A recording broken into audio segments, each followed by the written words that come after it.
လို့မဟုတ်ဘူးပေါ့အဓိကတော့မန်မာနာတွေပေါ့မန်မာနာတွေတစ်ဖွဲ့နဲ့တစ်ဖွဲ့မန်မာနာတွေကြောင့်ပုတ်ခတ်တယ်တိုက်ခိုက်တယ်နောက်ဆုံးပြဿနာဖြစ်တယ်အခုဆိုရင်တနက်ဖောက်တဲ့အဆင့်ထိတောင်ပြဿနာဖြစ်တယ်ပေါ့ကျွန်တော်တနက်ဖောက်တဲ့အဆင့်ထိပြဿနာဖြစ်တာတော့တော်တော်လေးကိုအံ့ဩတုံအားလုံးပဲမင်္ဂလာပါဗျာကျွန်တော်ရဲ့ Top Bombing Channel ကနေကြိုဆိုလိုက်ပါတယ်ခင်ဗျာနေ့စဉ်တော်လိုင်းနဲ့ပတ်သက်တဲ့သတင်းတွေသတင်းထူးသတင်းကောင်းတွေတင်ဆက်ပေးသွားမှာမို့ကျွန်တော်ရဲ့ channel လေးကို like and subscribe လုပ်ဖို့တောင်းဆိုချင်ပါတယ်ကြည့်ရှုသူတူတယောက်ချင်းစီတိုင်းကိုအထူးပဲကျေးဇူးတင်ပါတယ်ခင်ဗျာ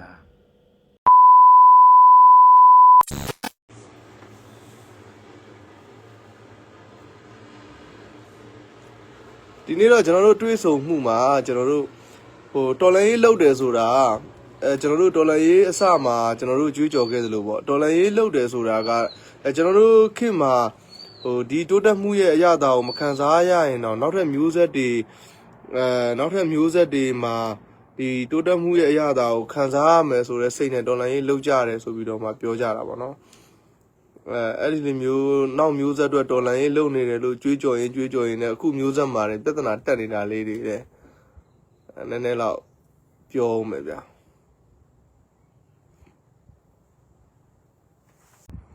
အဲ့တော့ Jesse Soja PDF တပ်ဖွဲ့ကနေပြီးတော့မှကျွန်တော်တို့ဒါစနိုက်ပါเนาะကျွန်တော်တို့ညာကြီး scope တွေကျွန်တော်တို့ဝယ်ဖို့အတွက်ဘတ်2သိန်းလောက်လိုအပ်ချက်ရှိတယ် Jesse Soja ရဲ့လှုပ်ဆောင်ချက်ကိုယုံကြည်တယ် Jesse Soja ရဲ့ပြည်သူပေါ်ထားတဲ့မြစ်တာကျွန်တော်တို့ရဲ့ရည်ရွယ်ချက်အကောင့်ထဲပေါ်မှုလှုပ်ဆောင်ချက်တွေကိုထပ်တူကြတယ်ဆိုရင်ရမုံငွေလာပြီးတော့မှထဲ့ပါမယုံကြည်ဘူးဆိုရင်မထဲ့နဲ့ဒါပဲအဲ့တော့မင်းအွန်လိုင်းကိုထောက်ခံတဲ့เนาะမင်းအွန်လိုင်းရဲ့အောက်ဆွဲအဆင့်ဆင်းရဲသားလေးတွေပေါ့ဗျာအဲ့ဒီအောက်ဆွဲအဆင့်ဆင်းရဲသားလေးတွေကိုလည်းပြောလိုက်အောင်မသိတာမင်းတို့ကတကယ်ဆင်းရဲသားတွေဘာဖြစ်လို့လဲငါတို့ကအခြေခံလူတန်းစားတွေကလူတူတူနေဖို့အတွက်နိုင်ငံတော်ရဲ့အရေးကြီးဆုံးဖြစ်တဲ့အခြေခံဥပဒေကိုပြင်ဆင်နိုင်ဖို့ငါတို့တိုက်ပွဲဝင်နေတာဖြစ်တယ်ငါတို့တော်လှန်ရေးလုပ်တယ်ဆိုတာကငါတို့အခြေခံလူတန်းစားတွေ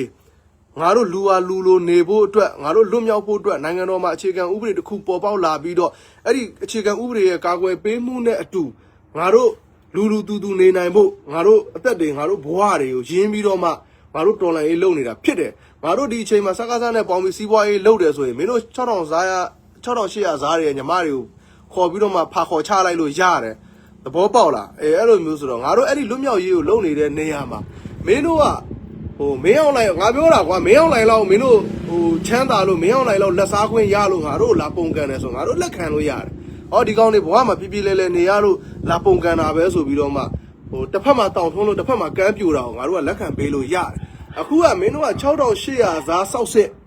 မင်းအောင်လိုက်အောက်ဆွဲစောက်စစ်လောက်ပဲရှိတယ်ကွာအောက်ဆွဲတော်မှာမင်းတို့ကဗာလဲဆိုတော့generation 50လောက်ရဲ့အောက်ဆွဲကွာသိလားအောက်ဆွဲအစင်ရဲ့ step 50လောက်မှာမင်းတို့ကအောက်ဆွဲလေးဖြစ်နေရတာဒါကိုငါတို့အခြေခံလူတန်းစားတွေလွတ်မြောက်ဖို့စ조사နေတဲ့အင်အားစုတွေကိုမင်းတို့ကလာပြီးတော့မှပြောဆိုပုတ်ခတ်ဆဲဆိုနေတယ်ဆိုတော့မင်းတို့ပိုတနာတယ်သိတယ်ဟာဒီကောင်းလေးကွာလို့မင်းအောင်လိုက်လောက်ပြည့်စုံလို့ဥမာကွာမင်းအောင်လိုက်လိုမျိုးပြည့်စုံတယ်ကွာသူ့ရဲ့ပြည့်စုံမှုကိုဖျက်ဆီးတဲ့ငါတို့သူလက်နဲ့ပြင်းထန်တုတ်ပြန်တယ်ကွာဒါငါတို့ကကြိုက်တယ်ဘာဖြစ်လို့လဲငါတို့ကဒီကောင်လေးရဲ့မတရားမှုကိုငါတို့တော်လှန်တဲ့အတွက်ကြောင့်မို့ငါတို့ကပြင်းထန်ငါတို့ပြန်တုတ်ပြန်တာဒါပြဿနာမရှိဘူးမင်းတို့ကအောက်ဆွဲစောက်စစ်6800ဇာအောက်စောက်စစ်ကွာငါပြောတာ6800ဇာစောက်စစ်အဲ့ဒီစောက်စစ်လောက်နဲ့မင်းတို့ကဒီအာနာရှင်ကိုကာကွယ်နေတယ်ဆိုတာငါတော်တော်လေးကိုအံ့ဩရတယ်ပေါ့နော်တော်တော်လေးကိုအံ့ဩတယ်မင်းတို့အဲ့လိုမျိုးဘယ်လိုပြောမလဲမင်းတို့စစ်မှုသွားထမ်းလိုက်ပါလားပါစာတွေကိုဝင်လိုက်ပေါ့ကွာပါစာတွေကိုတော့ဝင်လိုက်ပါလားအဲ့လိုမျိုးပေါ့နော်အဲ့လိုမျိုးဆိုတော့မင်းတို့လည်းတော်တော်တနာစရာမင်းတို့လူနဲ့တူလို့လူဆိုတဲ့အုပ်စုထဲမှာပါဝင်နေတာပဲရှိတယ်မင်းတို့ကတလိษံလို့ကောင်းမျိုးတွေသိတာတလိษံလို့ကောင်းမျိုးတွေခိုးပြီးကြွေးဖွက်ပြီးကြွေးစားရရင်မိလေးတနက်နဲ့လိုက်နေတဲ့အဲ့လိုတလိษံလို့ကောင်းမျိုးတွေမင်းတို့အဲ့ဒါကြောင့်ငါတို့အမေငယ်ကပြောသလိုပေါ့လူတလိษံဆိုတာငါအရင်တော့ပြောတယ်အမေလို့လူဆိုတာတတဝါထဲမှာပါတာတလိษံထဲမှာပါတာမဟုတ်ဘူးလို့ဆိုတော့မဟုတ်တဲ့လူတလိษံရှိတယ်လူတလိษံတော့ကျွန်တော်မတွေ့ဘူးလို့ဒါပေမဲ့အခုတော်လှန်ရေးလုပ်တဲ့အခါကျတော့လူတလိษံလေးတွေတွေ့လာတယ်သိလားဘာဖြစ်လို့လဲဆိုတော့6800ဇာရဲ့6800ဇာဆိုတဲ့လူတလိษံလေးတွေပေါ့လူတော့လူပဲဒါပေမဲ့တတဝါအုပ်စုထဲမှာမဝင်ဘဲနဲ့ တလိမ့်ဆန်အုပ်စုထဲမှာတွားဝင်တာပေါ့နော်လူတလိမ့်ဆန်လို့ခေါ်တယ်ကျွန်တော်အရင်ကတော့မမြင်ဘူးပါဘူးကျွန်တော်တော်လိုင်းရေးလုံးမှာပဲငါတို့ကအခြေခံလူတန်းသားတွေလွတ်မြောက်ဖို့အခြေခံဥပဒေကိုပြင်ဆင်နိုင်ဖို့ငါတို့ရဲ့ဘဝတွေအချိန်တွေအသက်တွေငါတို့ရင်းပြီးတော့မှငါတို့ကဒီအခြေခံလူထုလွတ်မြောက်ဖို့လုပ်နေတဲ့အချိန်မှာဒီကိုကြည့်တော့အိမ်ကအဖီမရှိအမိုးမရှိအကာမရှိဘဝတွေနဲ့စက္ကစကိုထောက်ခံနေတယ်ဆိုတာခင်ဗျားတို့ကတကယ်တော့လူတလိမ့်ဆန်ပဲသိတာမဖြစ်လို့လေကိုဘဝအတွက်လဲကိုမတွေးတက်ပတ်ဝန်းကျင်အတွက်လဲမတွေးတက်ကိုအတွက်လည်းမဟုတ်ပတ်ဝန်းကျင်အတွက်လည်းမဟုတ်လောကကြီးမှာခင်ဗျားတို့ကဘယ်လိုပြောရမလဲလူဖြစ်နေလို့အပေါ်စားမခံရတာပဲရှိတယ်ခင်ဗျားတို့ကလူတလိမ့်ဆန်နေသိလားကျွန်တော်ဒါလူသက်ဥပဒေမရှိရင်ခင်ဗျားတို့ပေါ်စားလိုက်မယ်သိလားဘာမထူးလေနေလို့လဲခင်ဗျားတို့အသားစားလိုက်တာမှကောင်း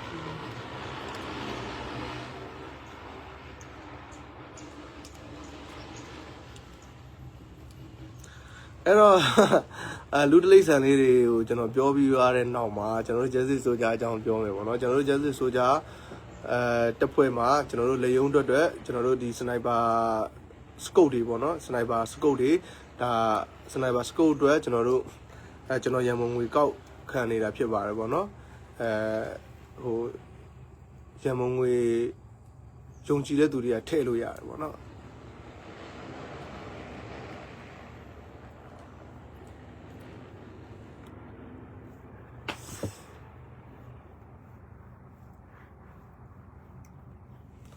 ဝေးနန္ဒာကျော်လူလေငဆွဲတဲ့မင်းတို့ပါဇက်တွေကကွာငါလုံးမမင်းတို့မေတွေလည်းအားနာတယ်သိလားမင်းတို့ငါဆဲရတာမင်းတို့မေတွေကိုအားနာတယ်သိလားမင်းတို့မေတွေကိုအားနာတယ်ဘာဖြစ်လို့လဲဆိုတော့မင်းတို့မေတွေကမင်းတို့လူလေးဆိုပြီးတော့မှငါထင်တာမင်းမေလူနဲ့လိုပြီးမွေးထားတာမဟုတ်ဘူးထင်တယ်သိလားမင်းတို့ပါဇက်ကိုဖားတယ်လို့ပြောတယ်ဆိုတာလေ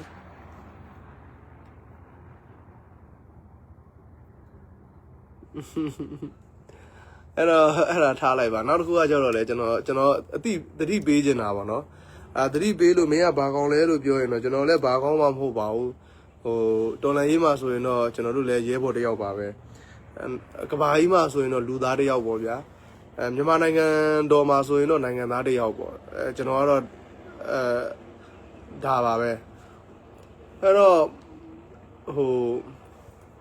ကျွန်တော်ကတော့ဒါပါပဲပေါ့နော်အဲ့တော့ဘာကောင်မှတော့မဟုတ်ဘူးပြောပြချင်တာကတော့ကျွန်တော်တို့တော်လန်ရေးအစမှာတော့ကျွန်တော်တို့တော်လန်ရေးအစမှာတော့ကျွန်တော်တို့တော်လန်ရေးအင်အားစုတွေအကုန်လုံးကငါတို့ဒီခီးကိုငါတို့ရှောက်မယ်ဒီခီးကတော့ခီးချမ်းဖြစ်တယ်ဒီစူးကင်းမှာငါတို့ခြေပွားနဲ့ရှောက်ရရင်တော့နောက်လူတွေကဖက်နဲ့ရှောက်ရပါသေးဆိုတဲ့စိတ်နဲ့တော်လန်ရေးလောက်ကြတယ်ပေါ့နော်အဲ့တော့ကျွန်တော်တို့ကတော်လန်ရေးဒီအနာဂတ်နိုင်ငံတော်အတွက်တည်ဆောက်ကြတယ်လို့ပြောကြတယ်ပေါ့ဒါပေမဲ့လက်ရှိပြစ်စုံပံမှာပြဿနာတွေတက်နေတာပြဿနာတွေတက်တဲ့အရင်းခံကိုကြည့်တော့လဲဘာမှထူးထူးခြားခြားရဲ့လို့မဟုတ်ဘူးပေါ့အဓိကကတော့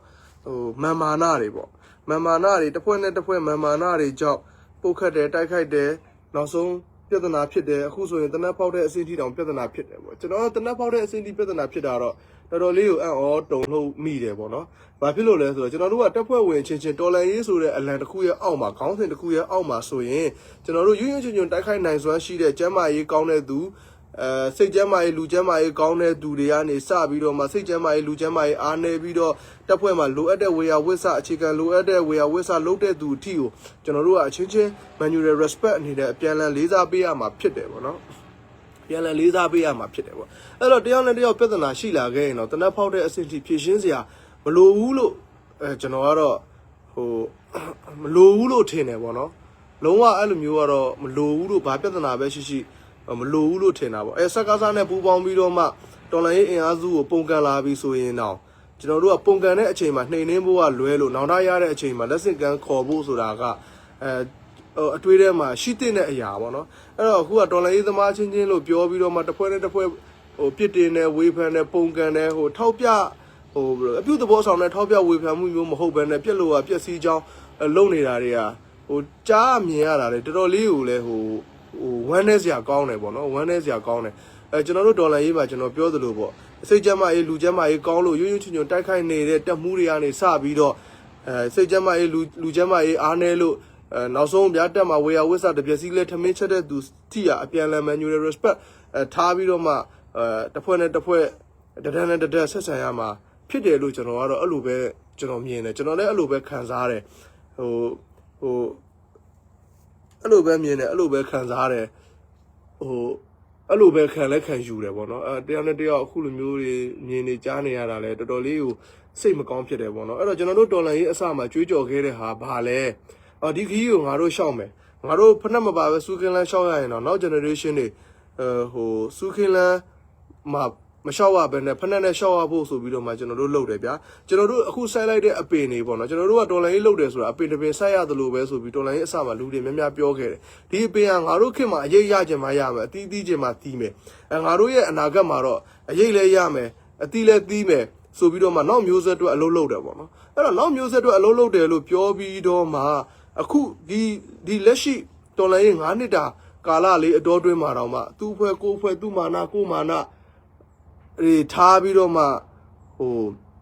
ရက်တီရေးပေါ့နော် survival ပေါ့ရက်တီရေးအတွက်ပဲပြဿနာတွေတက်နေရတယ်ဆိုတာကတော်လန်ရေးရဲ့အနှစ်သာရကိုလည်းပျက်စီးစေသလိုတော်လန်ရေးပေါ်လူမှုယုံကြည်မှုကိုလည်းကျဆင်းစေတာပေါ့အဲ့တော့တော်လန်ရေးကိုတော်လန်ရေးသမားတွေပဲဖျက်ဆီးတာပေါ့အဲ့တော့ဒီဖုန်းကြီးတွေလည်းကျွန်တော်တို့ကြားဘူးတဲ့စကားပုံမှာဆိုပေါ့နော်ဒီတန်ကားတွေကိုလူထုအကြည်ညိုပြတ်အောင်တန်ကားတွေကပဲဖျက်ဆီးသလိုပဲပေါ့ကျွန်တော်တို့တော်လန်ရေးကိုအကြည်ညိုပြတ်အောင်တော်လန်ရေးသမားတွေကပဲဖျက်ဆီးတာပေါ့အဲ့လိုမျိုးပေါ့အဲ့တော့ကျွန်တော်တို့တော်လန်ရေးနောက်တစ်ခုကကျတော့ကျွန်တော်တို့တော်လန်ရေးတက်ဖွဲ့ဝင်နေသည်ကိုင်းကျွန်းမီကျွန်းကိုင်းမီဖြစ်တယ်ပေါ့နော်ကျွန်တော်တို့ရဲ့အနေအထိုင်အပြောဆိုအလုပ်ကိုင်းအားနည်းချက်တွေဟာတခြားတပ်ဖွဲ့နဲ့မဆိုင်ဘူးဆိုပေမဲ့တော်လန်ရေးရဲ့အလံတော်အောက်မှာဖြစ်တဲ့အတွက်ကြောင့်မို့တခြားတပ်ဖွဲ့တွေရဲ့ပုံရိပ်ကိုပါထိခိုက်စေတယ်ပေါ့နော်တော်လန်တခြားတပ်ဖွဲ့ရဲ့ပုံရိပ်တွေကိုပါထိခိုက်စေတယ်ပေါ့အဲ့တော့ကိုယ့်ရဲ့လုပ်ရကြောက်တခြားအင်အားစုတွေမထိခိုက်အောင်တော်လန်ရေးဆိုတဲ့အလံတော်အောက်မှာရှိတဲ့အင်အားစုတွေမထိခိုက်အောင်တော့ဆောင်ရွက်ကြပါလို့ဆောင်ရွက်ကြပါလို့ကျွန်တော်ပြောချင်ပါတယ်ပေါ့နော်ဆောင်ရွက်ကြပါလို့အဲ့လိုမျိုးပြောချင်ပါတယ်ပေါ့တော်လန်ရေးကကျွန်တော်တို့အနာဂတ်အတွက်အလုပ်လုပ်နေတယ်ဆိုပြီးတော့မှပြစ်စုံပံအကျိုးမြတ်တဲ့တန်တရားလဲနေတာကြီးကတော်လန်ရေးကိုအများကြီးတိတ်ခါကျစေတယ်ပေါ့နော်ထိခိုက်စေတယ်ပေါ့နော်အဲ့လိုမျိုးတွေမလုပ်ကြဖို့မြစ်တာရက်ခံချင်ပါတယ်ပေါ့နော်အဲ့လိုမျိုးတွေမလုပ်ကြဖို့မြစ်တာရက်ခံချင်ပါတယ်ပေါ့နော်ဒါကတော့ကျွန်တော် personal ပြောတာဖြစ်ပါတယ်ပေါ့နော်ကျွန်တော်အကောင့်ကနေကျွန်တော်ရဲ့ခံစားချက်ကို personal ပြောတာဖြစ်ပါတယ် Justice Soldier တပ်ဖွဲ့အနေနဲ့ထုတ်ပြန်ချက်မဟုတ်ပါဘူးကျွန်တော်ရဲ့ personal ခံစားချက်ကိုပြောပြတာပါဒီခီးကဘယ်တော့ရောက်မှလဲကိုဆွဲတဲ့ညီလေးမင်းပါရင်တော့မြန်မြန်ရောက်တာပေါ့ကွာမင်းအဲ့လိုကိုမမှန်ပြီးတော့မှ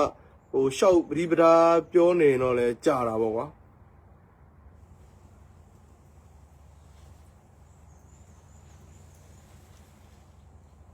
မင်းကလည်းဖင်ထားထားရတဲ့ငါလုံးမ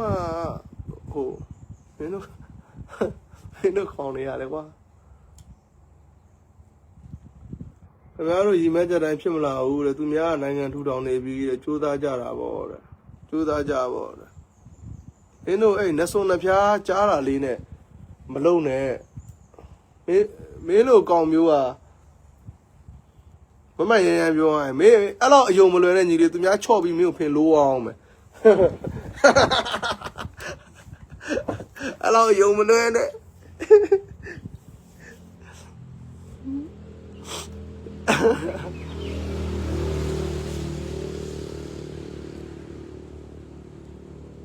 ကိုသူလေးနိုင်ငံအကြောင်းရှင်းပြပါဦး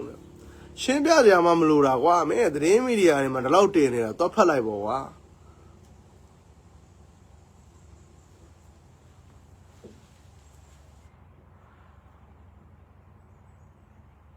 ဟုတ်တယ် brother ကြီးမှန်တယ် brother ပြောတာပေါ့နော်ကျွန်တော်ထောက်ခံပါ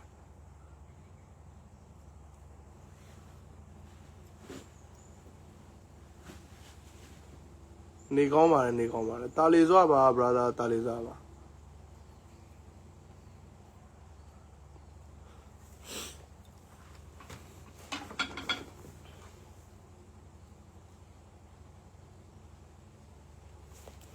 ကိုသူလေးနိုင်ငံအတွက်လုံးနေတာမဟုတ်ဘူး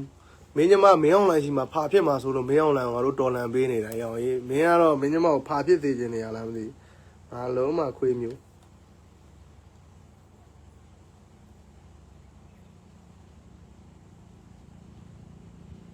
မော်နီနော်အဲ့တော့ကျွန်တော်ပြောချင်တဲ့စကားတွေကတော့အဲ့လောက်ပါပဲဒေါ်လာရေးသမားချင်းဆိုလို့ရှိရင်စိတ်ရောကိုယ်ပါကြန့်ခိုင်ပြီးတော့မှတိုက်ခိုက်နိုင်တဲ့အဆင့်ကနေနောက်ဆုံးတစ်ပြက်စီးလဲထမင်းချက်တဲ့နေရာမှာပါဝင်နေတဲ့သူကအစကျွန်တော်တို့အပြန်လည်လေးစားမှုထားရမယ်ပေါ့နော်တယောက်နဲ့တယောက်လက်နဲ့ဖြည့်ရှင်းဖို့လောက်တဲ့အထိအာဃာတတွေကြီးသွားပြီလားပေါ့အဲ့လောက်လိုအပ်ပြီလားပေါ့အဲ့လောက်ထိကျွန်တော်တို့ဒေါ်လာရေးသမားချင်းတယောက်နဲ့တယောက်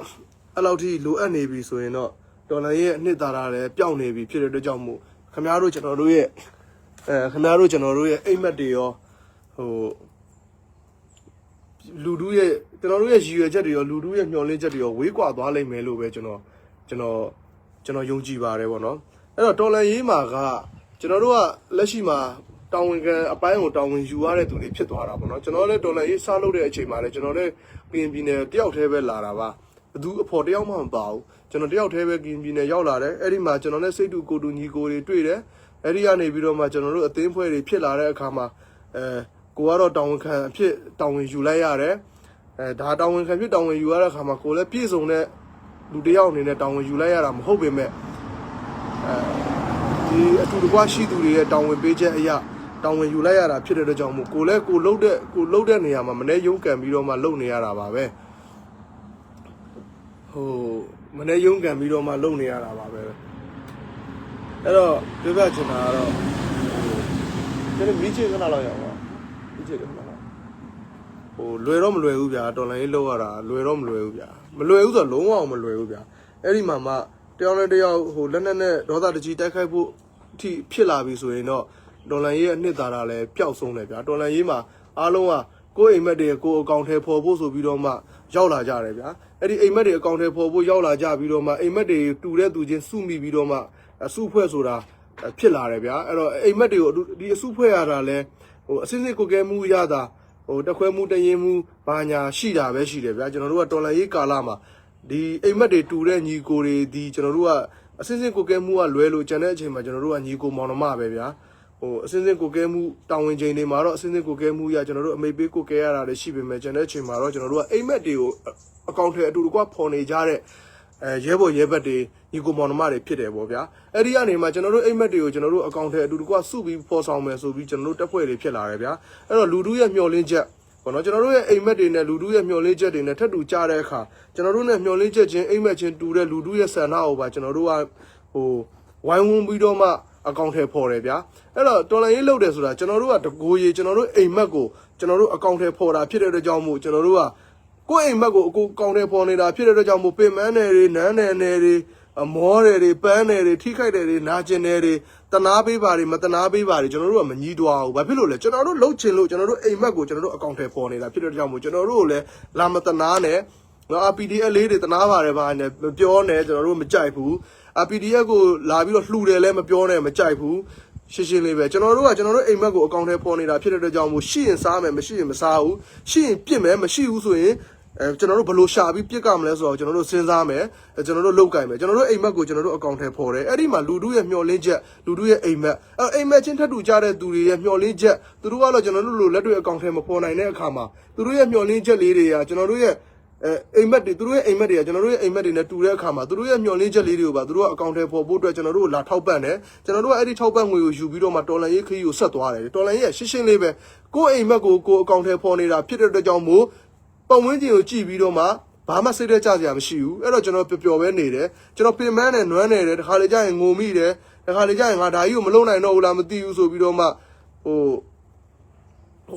အဲ့လိုစိတ်တွေဖြစ်တဲ့အခါတွေရှိတယ်ဒါပေမဲ့ငါဘသူအတွက်လုံနေရလဲနံပါတ်1ငါအိမ်မက်ကိုငါအကောင့်ထဲပေါ်နေတာငါသွားတဲ့လမ်းရောက်ပြီလားငါအိမ်မက်ကဖြစ်ပြီလားမဖြစ်သေးဘူးဆိုရင်ငါအိမ်မက်ကိုငါရောက်အောင်အကောင့်ထဲပေါ်ရမယ်ကျွန်တော်ငငယ်ရတင်ခဲ့သလိုပေါ့တထောင်ပေါ်တထောင်စစ်တောင်မြစ်ပတ်ချမ်းရတထောင်ဆုံးပြန်တော့တလုံးအဲ့ကြပြလေးလိုပဲကျွန်တော်တို့တောင်တထောင်ဆုံးပြန်တော့လေဒီယာကြီးကမပြီးဘူးနောက်ထပ်မြင့်တဲ့တောင်တထောင်ရှိတယ်အဲ့တော့ကျွန်တော်တို့အဲ့ဒီအမြင့်ဆုံးတောင်ထိပ်မှာပန်းနိုင်ရှိတဲ့အတွက်ကြောင့်မို့အဲ့ဒီအမြင့်ဆုံးတောင်ထိပ်ကိုမရောက်ရအောင်ကျွန်တော်တို့ကတက်ကမှာပဲဒါကကျွန်တော်လှုပ်ချင်လို့ကျွန်တော်တော်လန်ရေးလှုပ်ချင်လို့ကျွန်တော်လှုပ်တဲ့တော်လန်ရေးဖြစ်တဲ့အတွက်ကြောင့်မို့ကျွန်တော်ကတော့ကျွန်တော်ရောက်ချင်တဲ့နေရာကိုဒီဇိုင်းမဲ့သွားမှာအဲ့တော့ကျွန်တော်တို့တစ်ဖွဲ့မှာရှိတဲ့ကျွန်တော်တို့ညီကိုတွေလည်းအဲ့လိုပဲသူတို့လှုပ်ချင်လို့သူတို့လာလှုပ်တာအဲ့ကျွန်တော်တို့အတူတူရှိတယ်အတူတူအကောင့်ထဲပေါ်တယ် အိမ်မက်တွေကိုအတူတူအကောင့်ထဲပေါ်တယ်အဲ့ဒါကြောင့်မို့ကျွန်တော်တို့အတူတူလုပ်တယ်အဲ့တော့ကျွန်တော်တို့ပင်မတာတွေမပင်မတာတွေကျွန်တော်တို့လာမပြောနဲ့ကျွန်တော်တို့လည်းရှင်းပြောရရင်မတနာနဲ့တနာစရာတရဝါလေးတွေလည်းမဟုတ်ဘူးเนาะဟိုဘယ်လိုတလိပ်ဆိုင်ယုံတွေကမြောက်တွေလည်းမဟုတ်ဘူးပြောပြချင်တာပေါ့နော်အဲ့တော့ဒါကျွန်တော်တို့လုပ်ချင်လို့ကျွန်တော်တို့လုပ်တာအဲ့လူထုလည်းအဲ့လိုပဲသူတို့ရီမန်းချက်သူတို့အိမ်မက်ကကျွန်တော်တို့နဲ့ထပ်တူကြတယ်ဆိုရင်အဲ့ဒီအိမ်မက်တွေကိုအကောင့်ထဲပေါ်ခွင့်ရအောင်လက်တွေ့အကောင့်ထဲပေါ်နေတဲ့ကျွန်တော်တို့ support ပါเนาะအဲ့လိုမျိုး support ပါအဲ့တော့ support တယ်ဆိုတာကျွန်တော်တို့အလူခံနေတာမဟုတ်ဘူးအဲ့လိုရွာစော်လုပ်နေတာမဟုတ်ဘူးအလူခံနေတာမဟုတ်ဘူးသာသနာရေးနာရေးဘာရေးလုပ်နေတာမဟုတ်ဘူးကျွန်တော်တို့တော်လှန်ရေးလုပ်နေတာအဲ့တော်လှန်ရေးလုပ်နေတာဖြစ်တဲ့အတွက်ကြောင့်မို့ခင်ဗျားကကျွန်တော်တို့အိမ်မက်ကဒီအိမ်မက်ကြီးဖြစ်တယ်ဒါကိုကျွန်တော်တို့လက်တွေ့အကောင့်ထဲပေါ်နေတယ်ခင်ဗျားရောဒီအိမ်မက်ထဲမှာပါရင်လာခဲ့အဲ့တော့ခင်ဗျားကတော့လူအားဖြင့်လက်တွေ့အကောင့်ထဲမပေါ်နိုင်ဘူးဆိုရင်ခင်ဗျားတို့ရဲ့မျှော်လင့်ချက်တွေကိုအကောင့်ထဲပေါ်လို့ရအောင်ရမုံငွေလာထည့်လိုက်တူတူအကောင့်ထဲပေါ်မယ်ဒါပဲရှင်းရှင်းလေးပဲတော်လိုင်းရေးရရိုးရှင်းတယ်ဗျာတော်လိုင်းရေးရရိုးရှင်းတယ်ရှင်းပြောရရင်ကျွန်တော်တို့အိမ်မက်တွေကျွန်တော်တို့အကောင့်ထဲပေါ်ကျွန်တော်တို့တိဆောက်ခြင်းတဲ့နိုင်ငံတော်တိဆောက်တယ်အဲ့ဒီတိဆောက်နေတဲ့နိုင်ငံတော်ကကျွန်တော်တို့အတွက်ဖြစ်ခြင်းမဖြစ်မယ်အနာဂတ်အတွက်ဖြစ်ခြင်းဖြစ်မယ်အဲ့တော့အနာဂတ်အတွက်ဆိုပြီးရည်စူးပြီးတိဆောက်ပြီးတော့မှလက်တွေ့ဘဝမှာဘဝရက်တည်ရေးနဲ့သူ့မာနကိုယ်မာနတွေကိုပြိုင်ပြီးတော့မှခင်ဗျားတို့ကပြဿနာတက်နေတယ်ဆိုတော့တကယ်တော့မကောင်းဘူးဆရာကြီးတို့ကျွန်တော်တို့ကိုလည်းအားနာပါအောင်ပေါ့နော်ပြဿနာတက်တဲ့အဖွဲ့တွေပေါ့နော်ကျွန်တော်တို့ကိုလည်းအားနာပါအောင်တခြားတော်လှန်ရေးအင်အားစုကိုလည်းအားနာပါအောင်ကျွန်တော်တို့ရဲ့စောက်သုံးမကြမှုတွေကခင်ဗျားတို့နဲ့သက်ဆိုင်သလိုခင်ဗျားတို့ရဲ့စောက်သုံးမကြတဲ့ကိစ္စတွေကလည်းကျွန်တော်တို့နဲ့သက်ဆိုင်တယ်ဆိုတာဟိုနည်းနည်းလေးတော့အားနာပါအောင်လို့ဟိုပြောချင်ပါတယ်ပေါ့နော်အဲ့တော့ခင်ဗျားတို့ကျွန်တော်တို့ကမျောလင်းချက်တွေရည်ရွယ်ချက်တွေတူလို့တော်လှန်ရေးဆိုတဲ့ခေါင်းစဉ်အောက်မှာအတူတကွနေနေတာဖြစ်တဲ့အတွက်ကြောင့်မို့ခင်ဗျားတို့ကောင်းချင်းဆိုးချင်းတွေကကျွန်တော်တို့နဲ့သက်ဆိုင်တယ်ကျွန်တော်တို့ရဲ့ကောင်းချင်းဆိုးချင်းတွေလည်းသက်ဆိုင်တယ်အဲ့တော့ Justice Soldier တပ်ဖွဲ့ကိုစွဲပါဝင် Justice Soldier တပ်ဖွဲ့ကြောင့်ခင်ဗျားတို့တိတ်ခါကြတယ်ဆိုရင်ခင်ဗျားတို့လည်းကျုပ်တို့ဝိုင်းပြီးတော့မှစိုးမနိုင်ပါတယ်ဆိုတဲ့အကြောင်းပေါ့နော်စိုးမနိုင်တယ်ဆိုတဲ့အကြောင်းဆိုတဲ့နေရာမှာကျွန်တော်တို့တော်လိုင်းရေးခေါင်းစဉ်အောက်မှာရှိတဲ့လူကိုပြောတာပါစစ်ခွေးကိုထောက်ခံပြီးတော့မှလာပြီးတော့အာလာမချောင်းနဲ့လီးပဲရမယ်လို့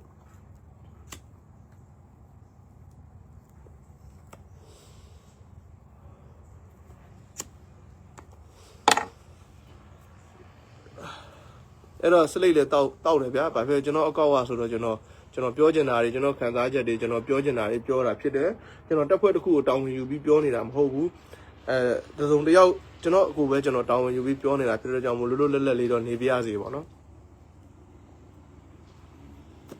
်ချင်းနေနဲ့ကတည်င်းရတယ်အမှန်လားတဲ့brother အဲ့ဒါမှန်တာဟောအဲ့ဒါကတော့အမှန်နော်အဲ့ဒါကတော့အမှန်နော်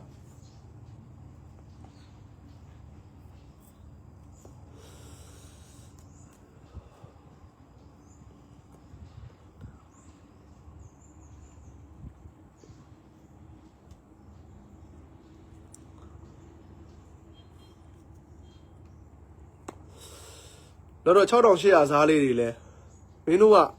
သူများရဲ့အသုံးချခံဖြစ်နေတယ်ဆိုတာမင်းတို့မသိဘူးပေါ့ကွာအဲ့တော့ငါကတော့မင်းတို့ဘလို့အသုံးချလဲဆိုတော့ငါပြောပြအောင်မယ်မင်းတို့က6800ဈားလေးတွေဖြစ်နေတဲ့အတွက်ကြောင့်မို့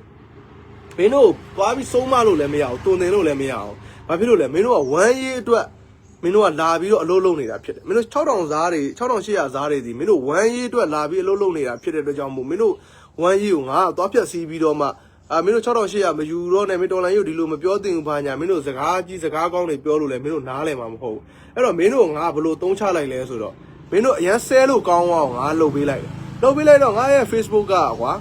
ဟိုဟာဖြစ်တာပေါ့ငါရဲ့ Facebook ကအင်ကန်းရတာပေါ့မင်းတို့လာဆဲလေငါရဲ့ Facebook ကအင်ကန်းရလေအဲ့တော့မင်းတို့လာဆဲလို့မင်းတို့ရဲ့ဆဲလို့ဝင်လာတဲ့Facebook အင်ကန်လေးတွေကိုငါအကျိုးရှိရှိသုံးချလိုက်တာပေါ့ကွာအဲ့တော့မင်းတို့ကငါအလုပ်ပြန်ပေးလိုက်တာပေါ့မင်းတို့ကအဲ့6800ဓာတ်လေးတွေကမင်းအောင်လိုက်ရဲ့အလုပ်သမားဖြစ်တယ်လို့ငါရဲ့အလုပ်သမားလည်းဖြစ်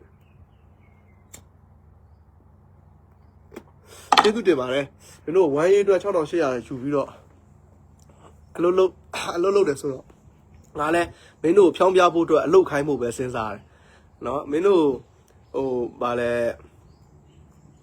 မင်းတို့ရှင်းပြနေလဲဘာမှမထူအဲ့တော့မင်းတို့ငါဘာခိုင်းရမလဲဆိုတော့ငါစဉ်းစားလိုက်တော့ဟုတ်ပြီဒီကောင်တွေကိုငါခိုင်းလိုက်ရမယ်ဆိုပြီးတော့မှမင်းတို့ငါဆဲခိုင်းလိုက်တယ်အဲ့ဒါမင်းတို့ကလာဆဲတော့ငါအင်ကန်တွေရတော့အဲ့ဒီဟာတွေကိုငါအကျိုးရှိရှိအသုံးချလိုက်တယ်ကွာရှင်းပြောရရင်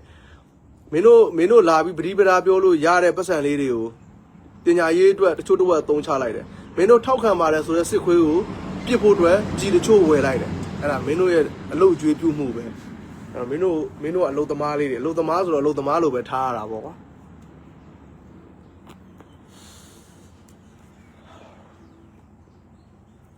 အားလုံးမင်္ဂလာနဲ့ခင်ပါကျွန်တော်မတွေ့ဆုံရတာလဲကြာလို့တတိယလို့လာတွေ့ဆုံတာဖြစ်ပါတယ်ပြီးရင်ကျွန်တော်တို့စနိုက်ပါတက်ပွဲအတွက်လိုအပ်နေတဲ့ nice code တွေ scope တွေဝယ်ဖို့လဲရင်ဘတ်ချင်းတူတဲ့သူတွေအနေနဲ့